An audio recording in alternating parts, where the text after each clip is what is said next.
What is going on, beautiful people? I hope you are having a fantastic day. Welcome back to another episode of the Thrive Forever Fit Show. As always, I'm grateful for you. I'm pumped that you're here. And the fact that you spend your time listening to me rant and rave is unbelievably amazing to me. And I couldn't be more grateful for it. Secondarily, this podcast is sponsored by a brand new product that I have just released to the market. It's called Elite Collagen. If you're not taking a collagen product, then you just don't care about your healthy skin, your healthy hair, your healthy nails, your joints, your cardiovascular health, just your overall body wellness. Collagen is an amazing product that is going to help with everything. And listen, I mean, you're exposed to a lot of elements. Why not internally fortify your system with a beautiful collagen? But here's the situation. Some of you guys are no, hey, bud, I'm already taking a collagen. Appreciate you. Got you. I got bad news.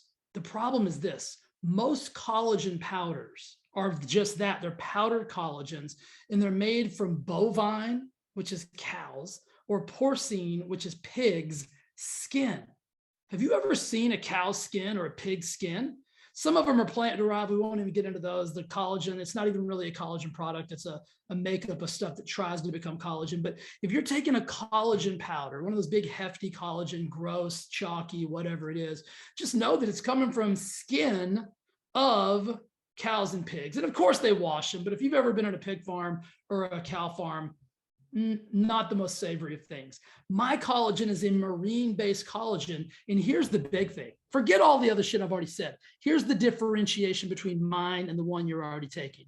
Mine is half a tablespoon every day. It's a delicious chocolate mint flavor. And here's the big stuff. Here's the real deal. Here's what nobody's telling you. The powdered collagens get broken down inside of the gastrointestinal stomach, inside of the stomach. That's not where collagen gets absorbed. Collagen actually gets absorbed and has a higher efficacious benefit if it's absorbed in the small intestine. Well, see, mine passes through the stomach based on a beautiful collection of polymers and a collection of these peptides. If you heard that, that's just Rudy taking a sneeze. He likes to be introduced in some of these podcasts, and I didn't give him a proper shout out. But my collagen actually passes through the stomach and gets digested inside of the small intestine, which is where all the magic happens. Your powdered product's not even making it there. So you're getting very minimal, if any, efficacious effects from drinking that chalky, gross tasting powder product. So if you're interested, just go to thriveforeverfit.com, go to my store. You'll see Elite Collagen on there. You can pop me a note. I'll give you all the details. It is unbelievably amazing. I've been taking it for a while because I've been testing it and creating it and everything. Guys, it is revolutionary and it is unbelievable. I can't wait for you to try it. Elite Collagen. Go grab yourself some today. Take care of your skin. Jefferson, welcome to the show, brother. How you doing? Thank you for having me on, Jay. Doing fantastic, bro. Couldn't be better. I am excited for this chat, man. My show's a lot like me and you hanging out at a coffee shop, just jamming on some success talks and like just having a good time. One of the things that caught me like in a good way was when I was looking at your website. I mean, you've got, probably one of the, the simplest quotes out there, right? But it's really relevant. Is you're one decision away from a completely different life. And let's just kick it off with that, man. Like, what does that quote mean to you? That I got chicken skin all over my body. Yeah. Yeah. It's just simple as that. And the big thing is that for me, it came down to one decision to finally do something about all these feelings that I'd had for years and years and years. And, one of the big ones was to get sober. I started drinking, smoking pot when I was 13 years old. And I went down that path for 20 years. Were you just kind of like masking with that? Were you trying to like just stop, shove those feelings into a box? I was and still am the oldest of four boys, named after my dad, who's a badass. He's a Las Vegas firefighter, like one of the most well-known firefighters in Las Vegas firefighter history. All right. And, there was a lot to live up to, a lot of responsibility, being the oldest brother and being told my whole life that these guys are looking up to you. They're watching you with a microscope, and everything that you do, they're going to think is okay. And, God, they followed me almost exactly in my footsteps too, and got into drinking, smoking pot. Thank God I didn't do any like crazy shit. They probably would have followed me down that road too. Yeah. But, there was, after really looking back at it, I wasn't aware of this at the time, but looking back at those years and those decisions and the habits and behaviors, that's exactly what I was doing, was masking that responsibility and the expectations. And man, it took me a long time to get the nerve and the courage to finally make the decision to get that out of my way, because it's all in for me, all or nothing. And Yeah. I always justified it, and I thought that I could do it socially, and I would slow down for a period of time, and I'd feel so good about myself, and then I'd start just slowly bringing it back in a little bit.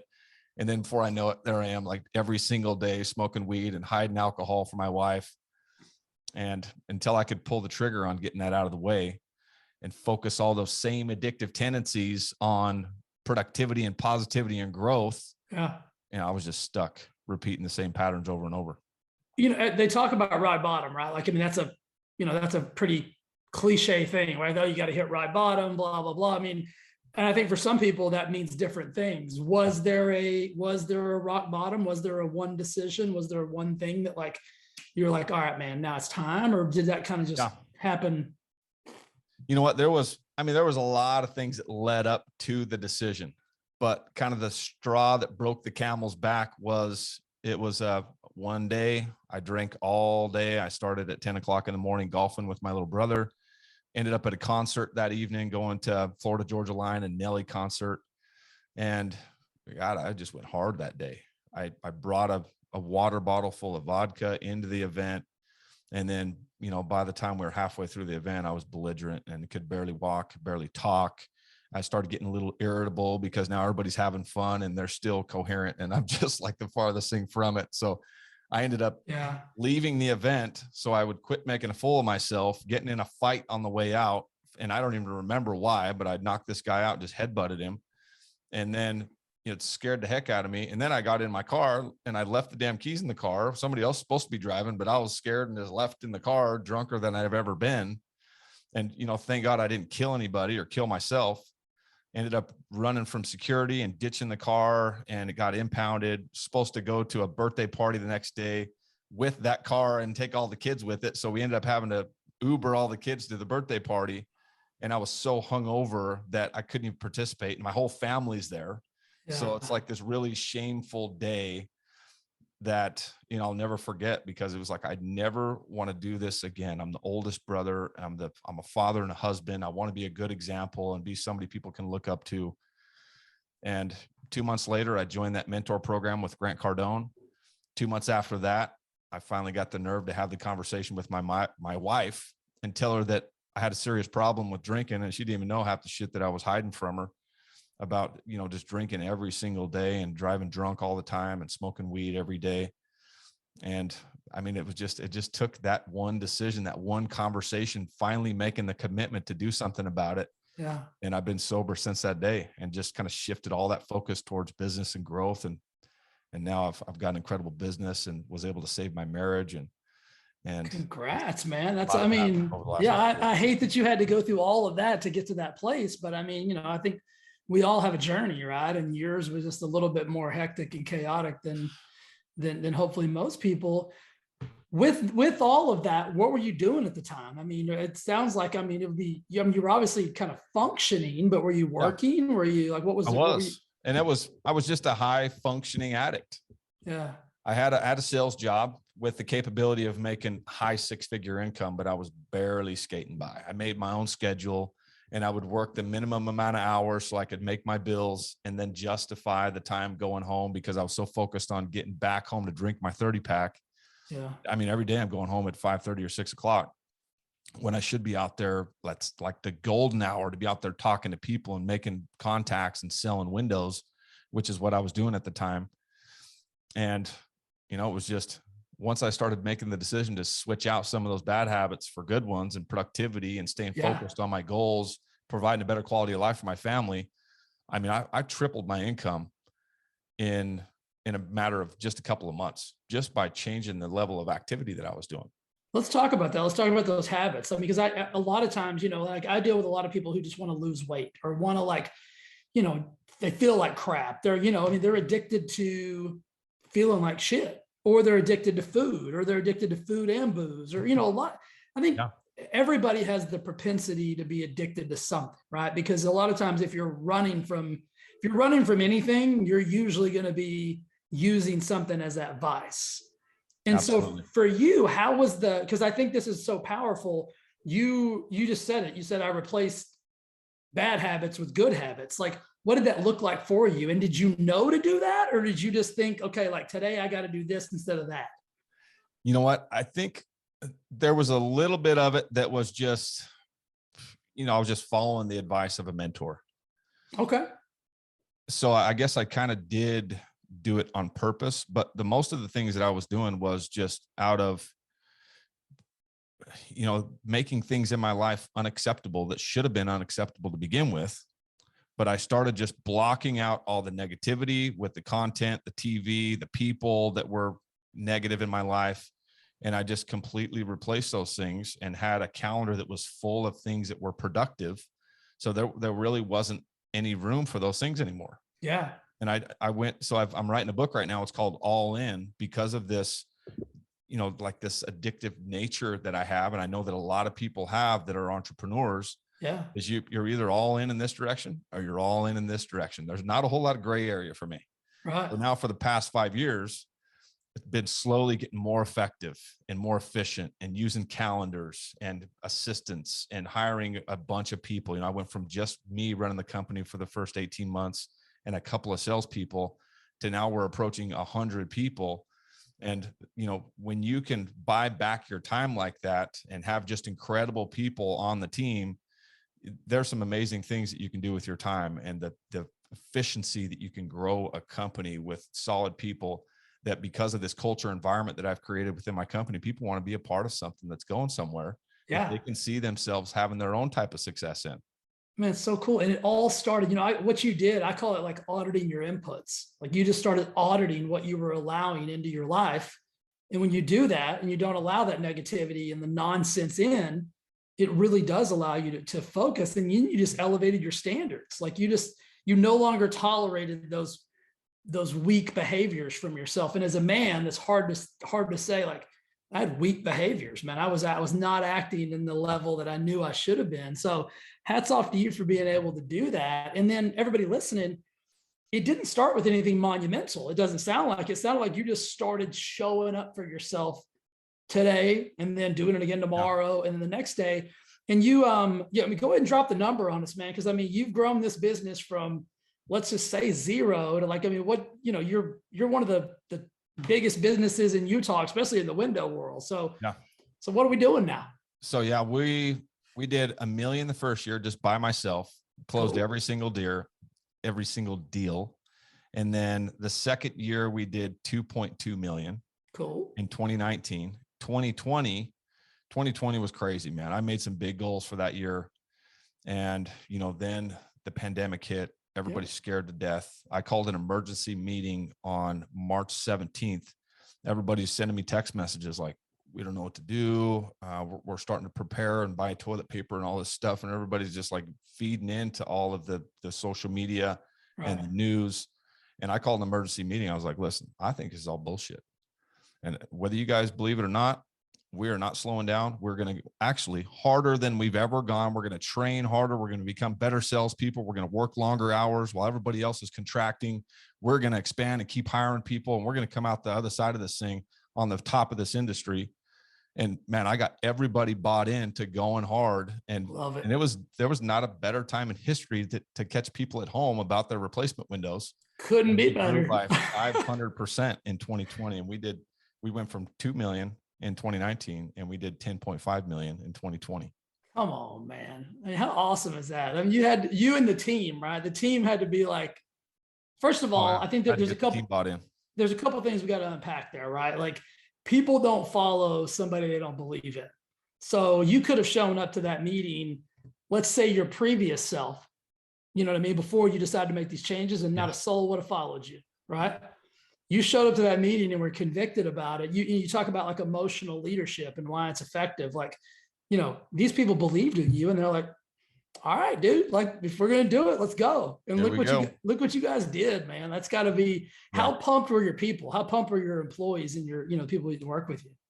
Oh man, we had some excitement during those months. That's life-changing money for some people, man. Yeah. I mean, we were bringing people in and still to this day, it's one of my favorite parts of running a business like this is the opportunities that you can provide people and building belief in them that they had no idea that they were even capable of doing things like this before, and taking somebody from making 30 grand a year to now, I've got guys that are 20, 21 years old that believe in what we do. And they're so convicted about our process and what we stand for and what separates us from the rest of the companies out there. And dude, they're making 10 grand a month. I got one guy that just had like a $27,000 a month, and these guys are just kids. Yeah. Well, incredible. And they wouldn't be able to do what they're doing if they didn't have somebody that believed in them, that they could then believe in, right? It's like that mentorship you talk about, like, why mentorship and personal development is so important. I mean, it changed your life. And that's probably why you're so convicted about it now, like growing and evolving and helping your team like move to the next level of that. You mentioned a mentor earlier, and I want to kind of circle back to that because I'm a big believer in that. Like I've had a coach or a mentor for the last 10 plus years, and I can't, and even the more successful I get, people are like, well, you don't need that anymore. And I'm like, are you crazy? Now you need it more now than you do when you weren't successful. So what are your thoughts on that? And how did you, I mean, obviously you had a dad as a leader, right? Your dad was a badass, but how did you like find the world of personal development and mentorship? What was that first soiree like for you? You know what? It started, man, I got exposed to the sales industry.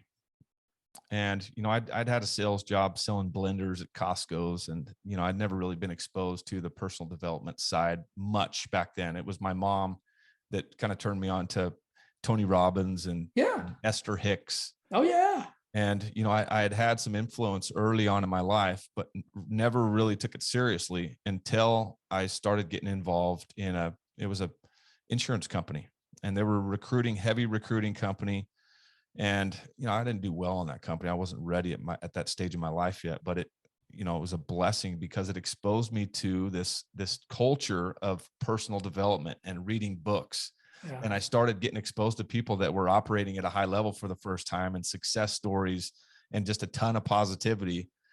And that kind of just was one of those moments when it planted a seed, and now there was like this new ceiling, there's new possibilities. And then, when I ran into Grant Cardone, he actually got recommended to me by my uncle that's 3 months older than me. We're best friends growing up our whole lives. And he's like, man, you got to look into this guy, Grant Cardone. He's got YouTube and he narrates his own books, and he's got great energy. I think you'd love him. Yeah. And I tapped into that. And then just the right time in my life, the right message, the right person with a similar story overcoming addiction. Yeah. And man, I tapped into that mentor program and all the, a couple hundred mentees, and built relationships in there. And now it was that new level, and I was ready to do something about it.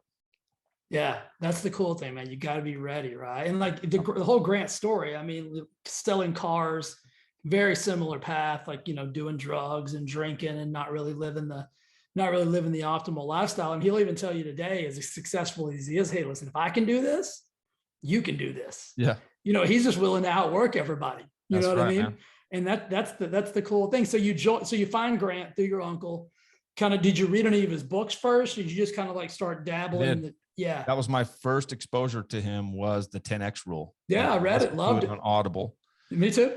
And it was, the guy's energy is incredible. And his accent, his story, he's just easygoing. And, one of the things that I've done that, I talk about it in different ways because I'm still trying to figure this out, is comparing yourself to people.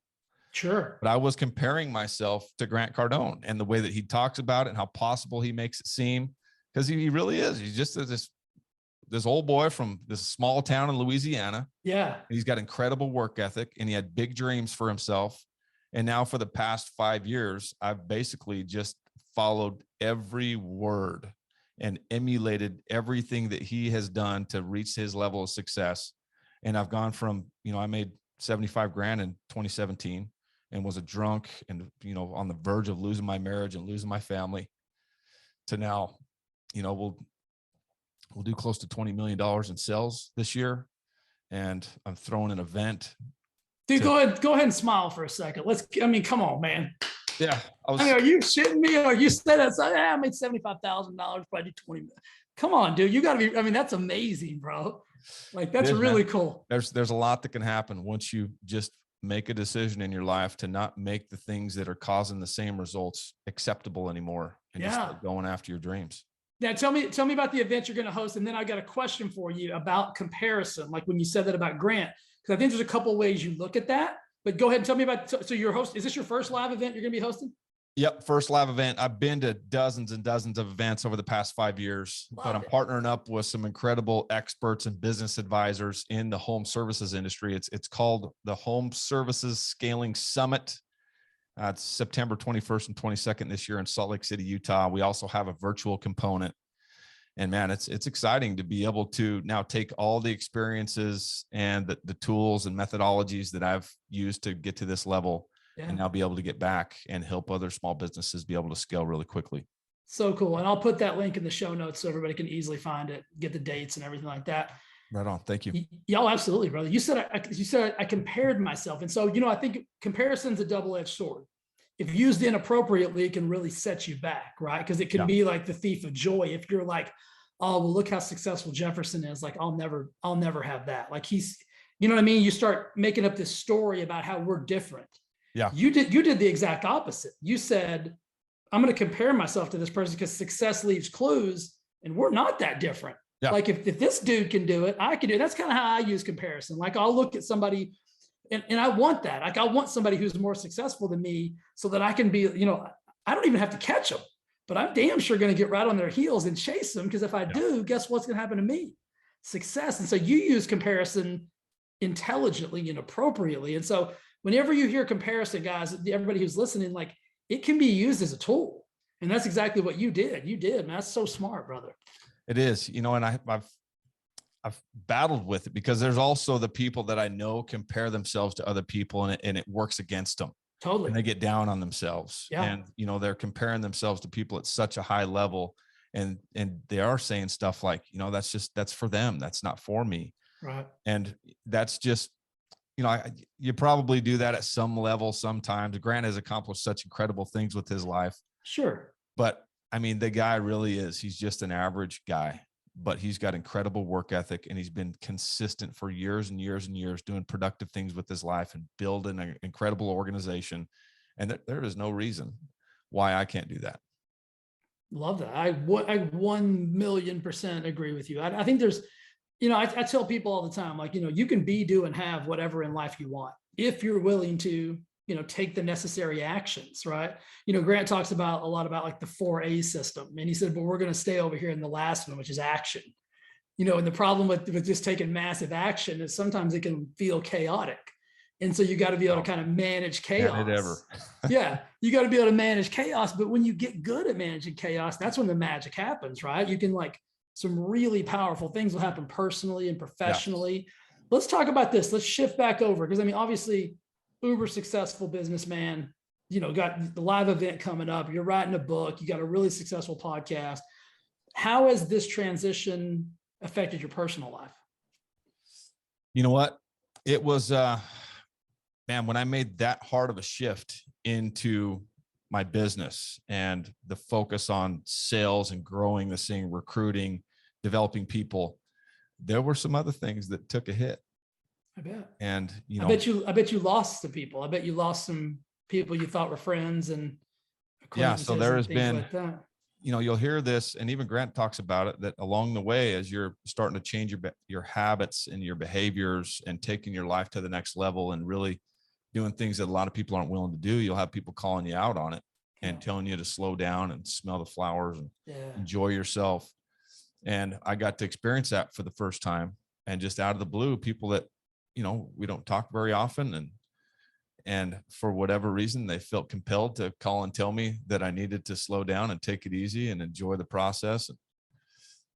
And then my family took a hit also, man. It was, such a focus, and I wasn't quite prepared yet or experienced enough to communicate the things that I was doing and how they fit into that. And it took me some time. And luckily, I pay attention to these things, and those relationships are so important to me that I wanted to make sure that they understood what I was doing, why I was doing it, where we're going, how they fit in.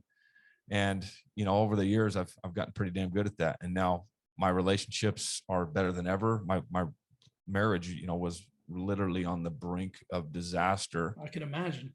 And now we've got an incredibly strong relationship. We actually, in 3.5 hours, we're heading to date night, our regular scheduled date night that we do every Friday. That, 4 years ago, that was just like this pie in the sky dream. It's like, yeah. Right. Date night. How silly is that? And now it's an important part of our process, because, you build this incredible business and, create this lifestyle and buy all these things and deteriorate all your relationships while you're doing it. Then what the hell did I even do this for? Yeah. Look, my wife, Lori, and I do the same thing every Friday. It's mandatory. There's no negotiations. There's no, it's in the calendar. That's so smart, man, that you do that. That it's just, I could see it in your face, how happy that piece of it makes you as well. You know what I mean? I mean, the millions of dollars are awesome, but without that relationship, it wouldn't be as fulfilling. No, man. I mean, that's what I do all this for. My kids, my wife, and of course I do it for myself too. But, if I don't have them, I don't go nearly as hard. None of this means anything without them. I talk about this a lot. I think people oftentimes think like they're just changing their own life. And I think that's could be the furthest thing from the truth. Like when you change in a positive way, like you did, you changed multiple people's lives. I mean, you're obviously your core, your wife, your family, your parents, everything else. But think about all the lives of the guys and the gals that are working for you now, that now have the opportunity to live a life that they never even dreamed of, because you decided on one day to make one decision. And so you're always one decision away from having a completely different life, not just for yourself, but for everybody else. And I believe that we're here on this earth to make it a better place. And you did that by being willing to be hard on yourself, man. So hats off to you for doing that, brother. Thanks, man. Yeah, I've started to see the kind of ripple effect that you create. And it is, man, it's one of my favorite parts of being in business is the success stories. And, I heard some statistic, and I think that's like the old saying is 78% of statistics are made up on the spot. Sure.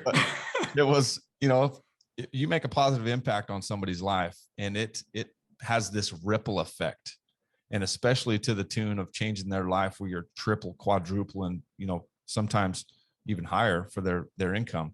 Yeah. And you're affecting hundreds of thousands of other people's lives just by every one person that you change their life. Absolutely. So we are, man, we're making a big difference. And now, the leadership aspect of it and developing other leaders, you make it even bigger impact when you're developing leaders that now go out into the world and make big waves 100%. With the people that they're around as well. So cool. Now let's get back to some seriousness, because all this success comes with some pressure, right? Certainly does, man. Comes with some, chaos that you're talking about. Yeah. So let's talk about adapting to high stress, like high overwhelmed situations. I think right now, a lot of people are feeling high anxiety, high stress, high overwhelm, 100%. Even in just their personal lives. So like strategies, tactics, tools, like what do you do when it's like one of those days where you feel like you got 1,000 pounds on your back and you got to squat it? Like, well, how do you handle it? Oh man, it feels like every day. I've been going so hard for 5 years. If you want to really accelerate the process for yourself, for your business, for your family, for the people around you, it is a ton of responsibility. And there's this anxiety. Like every day I got this anxiety. I got a lot of people relying on me to show up and keep pushing this thing forward. Yeah. Today is no exception. I mean, from 5 o'clock in the morning when I hit the gym until 10 o'clock at night, it is literally nonstop, back to back. The calendar is completely full. My wife was just standing here at the doorway as we were starting the podcast. She has my calendar. She knows exactly what's going on. Mm-hmm. She thought she had an extra 5 minutes with me, and she starts giving me this look. It's like, aren't you used to this by now? Like, you know that I'm back to back. I shouldn't have to tell you that I'm in back-to-back meetings, and then I got a podcast, and then I got 3 calls right after this. But hey, we're going to date night after that, baby. But right after that, it's all you, and the phone gets left in the truck, and it's just me and you for some alone time, and then we'll head to our secret spot right after dinner. So that's one of the ways you manage stress. I assume that is a really great decompression for you, is that built-in date night. So I think people oftentimes think that it has to be like this secret thing you read in a book. It's like, okay, you take 17 deep breaths and stand on your head in the corner and, drink tea with your left, pinky toe pointed straight. You're spending quality time with your wife, man. And that's, there's no secret formula for that. It's just planning it and doing it. And you know what? A lot of it is just my self-talk, man. I mean, you have to become a master at talking to yourself positively. I agree. I mean, if you have any doubt about the activity, the time, and is this stress worth it, you're going to start having doubts. There's uncertainty. You're going to lose momentum. And so for the past 5 years, I've slowly been building up to this place where now I can accomplish so much in a day, in a week, in a month. And I'm running off of 5-6 hours of sleep, and I'm accomplishing as much in a week as most people accomplish in a month. Yeah. And when you can run at that kind of pace, and you're in this season of growth in your life, you want to accomplish big things, you can make up a lot of ground on those people that you compare yourself to. And you can accomplish some incredible things with your life that most people will never do, because they're not willing to have those kind of sacrifices and that weight on their shoulders and the pressure. Yeah, that's not easy to do. I'm going to ask you this question because I'm thinking about like what I do. Because I mean, I consider myself like a master of positive self-talk. Like I say, the meetings I have with myself are always phenomenal. Like, I mean, I talk to myself more than I talk to anybody else. But what do you do on those days when that's not working? Like, do you have somebody else that do you have like a buddy? You have is there somebody else where you're like, you can pick up that phone and be like, hey man, oh man, like what's going down? Like, do you have those people? I mean, the reality is that after the first year, it was tough. I was dealing with the addiction and the pressure and the uncertainty. It's like, oh God, I don't know how long I can keep this up, if I'm going to keep it up. And it was scary. And now it's, I do have my wife. She's incredible. And we're a great partnership. And she's that person that I can be a little bit vulnerable with. But, realistically, I don't have anybody else that I can be vulnerable with. And it's just me against me. So when it gets hard and I got questions and I got, just the pressure is mounting, and I got back-to-back calls, and I got an event that I'm doing. I got a book that I'm writing. I got all these people that want to meet with me. It's like, you know what? You signed up for this, bro. You signed up for this. You got to go. Let's go. Agreed. Just keep on pushing. I think you're right, man. You know what? I'll offer you this, dude. I've written books. I host live events. I've done some of the same things. You can feel free to call me anytime, my man. Appreciate it, Jay. Absolutely, dude. And I think that's important that, we all have somebody out there that maybe just gets it, right? They don't always have to say anything, but it's like, at least I know this dude gets it. And I'm not, oftentimes I'll ask my wife, I'll go and ask Lori, I'll be like, am I crazy? Like, cause this is what I think, you know what I mean? Cause I'm thinking at this high level of like, the possibilities. And I don't know that a lot of people they're thinking that way. So I get where you're coming from. Yeah.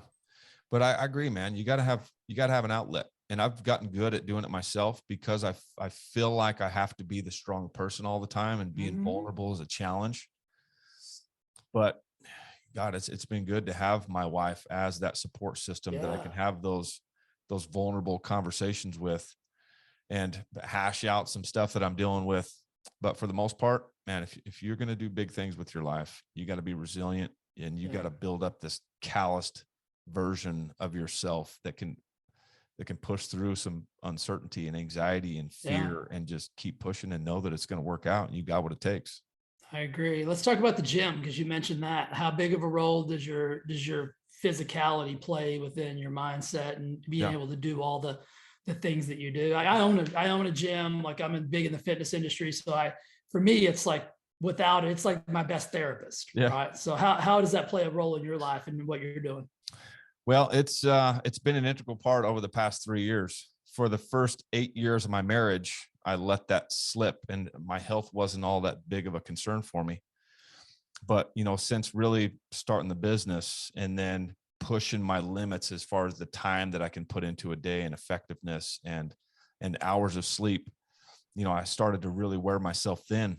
And in 2019, I started just by going back to the gym, laying on the turf and starting to stretch, starting to take it a little bit more seriously. And now, last year I did a physique show. Shut And up. I That's prepared awesome, for dude. 100 days straight. And man, it was an incredible experience. Right after I'd done 75 hard, now I had this confidence, like, man, I could do this physique show. Yeah. And I worked my ass off and I ended up winning. And then, now it's just turned into everyday part of my life. Every single day, me and the wife are getting up at 4:00 in the morning. We're at the gym by 5:00. Phone calls start at 8. And without that alone time in the morning and that ride back and forth to the gym with my wife, for us to have a little bit of time together and talk about the day and yesterday and conversations and business, it just, the way that you start off your day is so important. Yeah. And when you can start out with some wins and blood flow and some Love it. epinephrine getting flooded through your system, it's like, man, I'm ready to go. It doesn't matter how much sleep I've got. I am ready to go. You mentioned routines, right? And how critical they are for the development of habits. I'll give you an example. So the guy I was telling you about before we started the podcast owns a, giant HVAC company, really successful. And they were mapping out like, hey, how do we go to the next level? What's in the way? Like, what are the roadblocks? And he realized that one of the roadblocks was his health. Yeah. Right. So I think a lot of times in business, we're not thinking about that. We're thinking about cash flow, inventory, employees, HR issues. Sometimes you got to get down your health. You don't have anything, man. The most granular thing. And he's like, if I don't get my health where it needs to be, I'm not going to be able to perform at the level that I need to perform at. So whatever business you're doing, I don't care what it is. I think health and fitness, and I'm not talking, look, not everybody has to be able to do a show. Not everybody has to have a 6-pack. But if you're not taking your health and your fitness seriously, it's going to impact your business, your relationships, your finances. And people always get crazy when I say that. They'll be like, what does being healthy have to do with your finances? And I'm thinking, man, it's all connected. For me, it is like, it's all connected. How you do one thing is how you do everything. And if you're not serious about your health, if you're making justifications and compromising your health, what else are you compromising in your life? Yeah. Dude, that's so cool. And so I don't think we even touched on this. So was it about 10 years ago? Is that when you kind of made the shift, or 5 years ago? Like, when did the needle start to shift in your favor? So it was November of 2017 that I joined that mentor program. Okay. So it hasn't even been 5 years. That's so awesome, man. And just really started turning it up. And the activity level, the habits, the business, the commitment to family, and doing the most productive thing at every given moment. There's all of these things that I continue to just rattle through my head all the time, why I'm doing this, the commitments that I've made. And, it's been a wild ride. These last couple of years have been just nonstop, taking very little time off. And it's that season of growth, I call it. I told my wife, I keep telling her, it's like, we don't have to do this forever, baby. But right now is the season for growth. Yeah. Separation season. You're just trying to get out there as far as you can in front of it so that you can, eventually do those things. Dude, that's so awesome, man. Tell me about the personal development side of it that you've now kind of got this, because I'm a big believer is like, when you get to a certain place with your own success and you want to start giving back. You want to start doing things that, like you said, preparing other people for leadership and mentorship. Is that kind of why you've kind of started to write the book and the podcast and the live event is to give back and do that piece of it? It is, man. Yeah. Yep. I want to make an impact, not just with the people that work for me, but there's millions of people out there that I can make an impact on that are going through similar things in their life, in their business, in the relationships, leadership, communication, all these things that I've struggled with at one point that I know that I can offer value to. And I got a little taste of it early on in my business, of those success stories and making an impact on people's lives.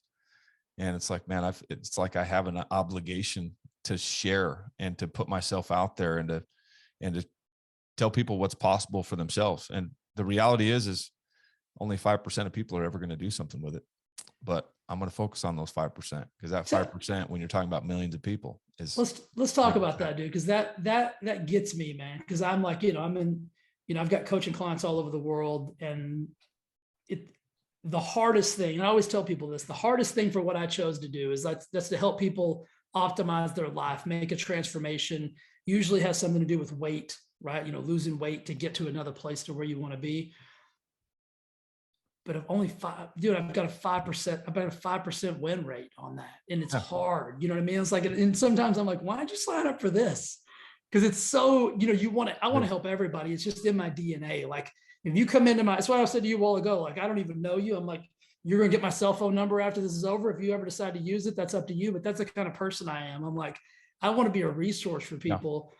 How do you process that when you know that only 5% are going to do the things that you tell them to do? It's just the reality of it. Yeah. And it really was difficult for me in the beginning to grasp that. Yeah. And some of my mentors had kind of started to point that out, because, we want to help everybody. Right. We don't want to just settle for the 5%. But the reality is that you can either settle for the 5% that are going to do something, or just not do anything at all. I agree. Or just be disappointed. Yeah. And not do anything at all. So that all I can do is just focus on that 5% that I know are at the right place in their life. They're going to be ready for a message. And, sometimes it's me, sometimes it's somebody else. But yeah, the reality is that most people stay average and ordinary for a reason. It's because 95% are just drifting through life, and they're not taking anything seriously. They're not going to do anything out of the ordinary or uncomfortable. Yeah. But that other 5% we can make an impact on, and they're going to change their lives. It's going to be the right person, right message, right time in their life. And they're going to go out and change the world just like we're trying to do. Yeah. I always think of this Nick Saban quote, and you've probably heard it. I'm a huge college football fan, but he says, average players want to be left alone. Good players want to be coached, but great players want to be told the truth. Right? And I think that's the 5% you're talking about, of those 5% that are looking for the truth. And I think that's what got me when I got into this personal development world and that was the hardest thing, right? It's like, first of all, being told the truth, accepting the truth, and then doing something about it. You know what I mean? Because it's one thing for somebody to tell you the truth, but if you don't want to hear it, then you're just going to be full of shit. Like, no, that Jefferson guy, he didn't know what he's talking about. Right. But when you're ready and you get a guy like you who, look, if you can do it, look where you came from, right? Like, on paper, you should not be where you are, but you made one decision. And I think that's what I want people to hear, is you made one damn decision, dude, to make a life change. And you had one hard conversation, and that one hard conversation, you told the truth, and it led to something miraculous. Like the lives you've changed now, we probably can't even put a number on it, right? Because those kids that are making 10K a month, 20K a month, you're not just helping him, you're helping his family, maybe his mom, maybe, you know what I mean? Like, there's Absolutely. So many people, and you can't quantify it. So I don't know. I just think that that's so powerful. I feel better having you on the show. I know I'm pumped, dude. I love meeting guys like you who are doing awesome stuff like this and making a huge impact in the world. Well, I appreciate it, man. Yeah. Yep. I think this is one of my passions now. I remember the first podcast I did, I was scared to death. It's weird, isn't it? So committed, I want to do it so bad. And the first sales phone calls that I'm making for my event, I got, you got the nerves, you got the anxiety, but you got this commitment. There's things in your life that you're going to have to get past the fear on if you want to accomplish great things. And the progress and the change of trajectory in your life is always on the other side of the most difficult shit you'll ever do. Yeah. That tough conversation. Yep. Was well worth it. All right. Before we go, tell me about your podcast. What's the title? All In with Jefferson Rogers. Okay. So who are you interviewing? You interviewing like just, is it personal development? Is it mentorship? Is it small business? Like what's it all about? So it is, man. It's small business owners and people with similar type of stories that have gone from one place in their life where they were sick and tired of being sick and tired, average and ordinary.